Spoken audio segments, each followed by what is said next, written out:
Tutja e edukimit gjinor në shkolla, neni 33.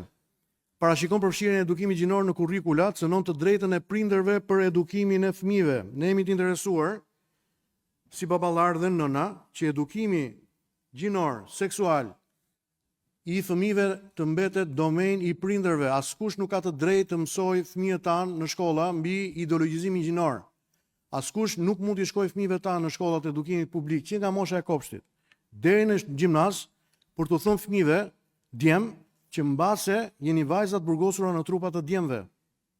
Pra kjo është historia e ideologjisë gjinore. Kjo është ajo që ndodh. Sot në Kanada, në Amerikën Veriore, në Europën Perëndimore, nuk është një pandehmë që ne po e shpikim apo po e krijojmë për shkak të interesave të caktuara.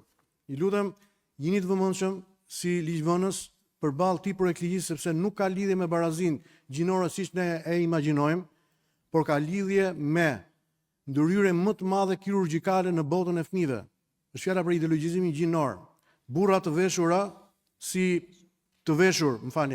punonjëse seksi, se nuk po përdor atë fjalën tjetër, që shkojnë nëpër kopshte dhe nëpër shkolla dhe u tregojnë fëmijëve tan prralla. Dhe u tregojnë fëmijëve që mbase kanë lindur në trupin e gabuar. Asnjë fëmijë nuk lind trupin e gabuar. Nëse dikush këtu nuk beson në Zot, edhe unë do të përdor termin Zoti nuk bën gabime, po i përdor termin natyra nuk bën gabime.